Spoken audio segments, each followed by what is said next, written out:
Friends, welcome to சாஸ்திரமும் சமையலும். நம்ம வீட்டில் இருக்க திங்ஸை வச்சு சம்மர் ஸ்பெஷலாக குழந்தைங்களுக்கு பால் பூரி தான் செஞ்சு கொடுக்க போகிறோம். வாங்க பார்க்கலாம் என்னென்ன திங்ஸ் தேவைன்னு. இது 3 கப்பு பொரி எடுத்து வச்சுருக்கேன். இந்த பொரி வந்து ரொம்ப கரகரப்பாக இருக்கணும், அப்போ தான் நல்லா டேஸ்ட்டாக இருக்கும் சாப்பிட்றதுக்கு. இந்த பொரி செய்யறதுக்கும்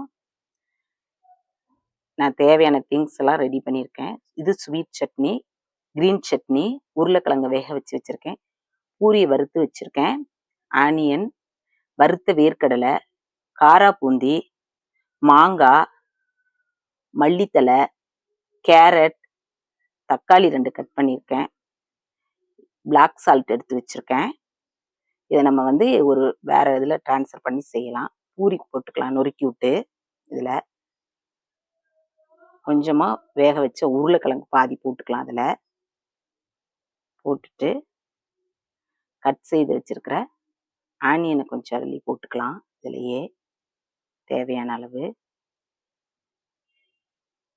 காரா பூந்தியும் நல்லா 2 கை அள்ளி போட்டுக்கலாம். நல்ல டேஸ்ட்டாக இருக்கும் இதெல்லாம் போட்டாக்க. க்ரீன் சட்னி வந்து 2 ஸ்பூன் போட்டுக்கணும், நல்லா காரத்துக்கு தகுந்த மாதிரி. அதே மாதிரி ஸ்வீட் சட்னியும் வந்து 2 ஸ்பூன் போட்டுக்கலாம். இதில் வேர்க்கடலை, வறுத்த வேர்க்கடலை போட்டுக்கலாம். மாங்காய் நல்லா 1 கை அள்ளி போட்டுக்கலாம். கேரட், துருவின கேரட், தக்காளி, இந்த ஆம்சூர் பவுடர் இதெல்லாம் போட்டு நல்லா மிக்ஸ் பண்ணிக்கணும். மிக்ஸ் பண்ணிட்டு நம்ம வச்சிருக்க பொரியை வந்து நல்லா 1 கப்பு போட்டு ஃபஸ்ட்டு பாதி போட்டு கிளறிக்கலாம். பாதி பாதியாக கிளறிக்கலாம்.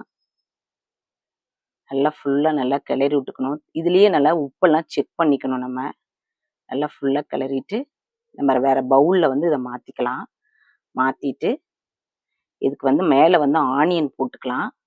ஆனியன் போட்டுட்டு இதுக்கு வந்து ஒரு டெக்கரேஷனுக்கு ஒரு பூரி ஒன்று வச்சுக்கலாம். குழந்தைங்களுக்கு இப்படி சம்மர் கொடுத்தா ரொம்ப சந்தோஷமாக சாப்பிடுங்க. என்னோட சேனல் உங்களுக்கு ரொம்ப பிடிச்சிருந்துச்சுன்னா சப்ஸ்கிரைப் பண்ணுங்கள், லைக் பண்ணுங்கள். உங்கள் ஃப்ரெண்ட்ஸ் யாராவது இருந்தாலும் எனக்கு ஷேர் பண்ணுங்கள். Thank you friends. சம்மர் ஸ்பெஷல் பிடிச்சிருந்தா தேங்க்யூ ஃப்ரெண்ட்ஸ்.